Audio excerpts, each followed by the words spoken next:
Bonsoir mes frères en Christ, soyez bénis dans le nom de notre Seigneur, comme de toutes ses grâces. J'encourage cette vidéo vraiment nous rappeler à tous qu'il est important que nous puissions prier pour les membres de nos familles qui ne seront pas enlevés. Il faut se leurrer, beaucoup de personnes ne seront pas enlevées durant l'enlèvement. Et parmi ces personnes, il y aura bien sûr les membres de nos familles biologiques. Et c'est important que nous prions pour eux afin qu'ils puissent, durant la grande tribulation, faire face à tout ce qui les attend. Il y aura beaucoup de tortures, beaucoup de tribulations, beaucoup de choses difficiles à supporter. Les chrétiens qui seront sauvés seront durant ce temps, ce sont ceux qui vont donner leur vie pour le Seigneur, c'est-à-dire vont se laisser décapiter, je ne sais pas moi, éventrer pour le beau nom du Seigneur. Donc ce ne sera pas des temps faciles. Et nous devons prier pour eux afin qu'ils puissent avoir la force spirituelle, physique, le courage de ne pas régner le Seigneur, mais de continuer de proclamer son nom et de dire qu'ils sont des chrétiens. Aujourd'hui, je priais pour un de ma famille en particulier, parce que Dieu m'a montré qu'elle ne sera pas enlevée. Et je continue de suivre le Seigneur, de lui faire grâce et de l'aider à mettre sa vie en règle. Parce que je n'ai même pas osé imaginer que cette personne ne soit pas enlevée, voyez-vous. Et je sais que cette personne aime le Seigneur beaucoup, mais dans sa vie, il y a des choses qui doivent être vraiment corrigées. Et elle semble ne pas bien saisir ce que j'attends d'elle. Et j'ai dit, Seigneur, je te demande vraiment de l'aider. De l'aider, Seigneur, ouvrir les yeux, j'espère qu'elle les ouvrira avant qu'il soit trop tard. Mes frères sont en Christ, priez beaucoup pour vos familles. Je vous assure, il y a beaucoup qui disent Seigneur, Seigneur, mais beaucoup ne sont pas instruits. Beaucoup sont dans l'ignorance. Beaucoup ne sont pas sauvés, pour tout vous dire. Le Seigneur, Seigneur, c'est dessus la foule. On attend Amen par-ci, par-là. On attend les églises par-ci, par-là. Mais au fond, ils n'ont pas une relation avec Jésus de Nazareth. Donc, comprendre que le christianisme, ce n'est pas le fait de dire Amen, ou d'aller à l'église, ou de citer des versets, ou d'aller de prière. Le christianisme, c'est avant tout une relation avec le Seigneur Jésus de Nazareth, une relation d'intimité profonde, une relation de père et de fille, de père et de fille. Dans cette relation que Dieu nous bâtit, nous forme, nous façonne. Nous amène à découvrir qui il est en tant que Dieu, Père créateur, sauveur. Et aussi, il nous aide à marcher sur le chemin étroit comme du paradis.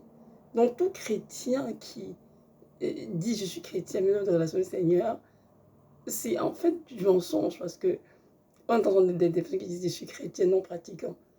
Ce sont des histoires de mis debout parce que tu ne peux pas être chrétien et ne pratiquer la parole de Dieu, c'est impossible parce que Jésus qui c'est sa parole, ils sont indissociables. Donc si tu es chrétien, tu dois automatiquement aimer la parole de Dieu et la pratiquer parce que la Bible est le code de vie que Dieu a donné à chrétien. Comment marcher sur terre, comment tenir du péché, comment éviter ce qui est abominable. Alors si on ne connaît pas ce que dit la parole, comment nous plaire à ce Dieu que nous aimons? C'est impossible. Comprenez-vous? Donc nous sommes appelés à lire la parole, à la méditer, à mettre en pratique, et ce tous les jours, dans le but d'être de grandir, afin que Christ soit formé en nous, dans le but de nous découvrir des yeux des ténèbres et de revêtir les âmes de lumière. Alors, j'aimerais que vous sachiez, mes frères, qu'il y a beaucoup de nos familles qui parlent de Jésus ou de Dieu, mais qui en réalité ne sont même pas sauvés. Donc, priez pour le salut. Priez pour une véritable conversion et qu'on puisse voir un fruit digne de repentance. Et priez pour ceux qui vont se passer avec la tribulation, qui ne sont pas enlevés malgré les efforts, afin que Dieu les garde en lui, afin que Dieu leur donne la grâce de n'apprendre que la bête de 666 et de rester vraiment sous le Seigneur, peu importe les tortures infligées, peu importe les tourments. Vous savez, ce n'est pas facile. Parfois, on peut se dire, oh non, j'aime le Seigneur, peu importe ce qui va se passer, je vais tenir jusqu'au bout. Et en chemin, on sent qu'on est faible et on se met à se donner de Christ et aller sous l'ennemi. Souvenez-vous que dans le jardin de Gethsemane, le Seigneur a demandé à ses disciples de venir de prier avec lui. Il allait prier 3 fois. Et pendant ce temps-là, il était en train de dormir. Il fait revenir, il a dit, Simon, tu dors. Et voilà, Simon Pierre, il était en train de dormir. Donc pendant le jardin de Gethsemane, pendant que Jésus-Christ priait, lui, il s'est endormi. Et il a dit quoi? Il a dit, Simon, tu dors. veillez et priez afin de ne tomber en tentation. Oui ou non? Il a dit ça à Simon. Il est allé aux gens qui s'est amené avec, je crois que c'était Jacques, Jean et Simon. Mais là, je te dis, Simon, tu dois, puisque c'était à Simon en particulier, parce qu'il savait très bien que Simon allait le régner dans pas longtemps. Parce qu'il a dit au Simon auparavant, avant que le coq n'ait régné, changé de cette nuit, tu m'auras régné. Simon a dit, non, Seigneur, je peux même te régner, Seigneur, partout où tu vas, j'irai, je mourrai même avec toi. C'est Jésus qui a dit, ok, il n'a rien dit, parce que Jésus connaît ce qui est dans le cœur de l'homme. Hein. Dieu nous connaît mieux que nous-mêmes. Et évidemment, lorsqu'on arrête le Seigneur Jésus-Christ, pour l'arrestation, ils sont tous dispersés. Et lorsqu'on a interviewé, mais tu es avec cet homme, de Nazareth, il a nié d'avoir connu le Seigneur. Il a fait les vêtements 3 fois et le corps a chanté. Et puis, c'est une approche du Seigneur. Il a pleuré, mais elle a pleuré amèrement. Mais ensuite, il s'est repenti, gloire à Dieu. Donc, pour nous montrer que Simon aimait le Seigneur, il avait du zèle pour le Seigneur. Mais il fallait qu'il prie pour la force spirituelle de supporter certaines accusations, de supporter des choses qui ont le Seigneur, pour ne pas céder au compromis, ou ne pas régner le Seigneur. Il a pris, il a dormi. Le résultat était qu'en fin de compte, il a régné le Seigneur. Donc, je pour nous dire que nous aussi, on peut se dire, on est très très fort, on va y arriver, peu importe ce qu'on veut faire, je deviens le Seigneur, je veux.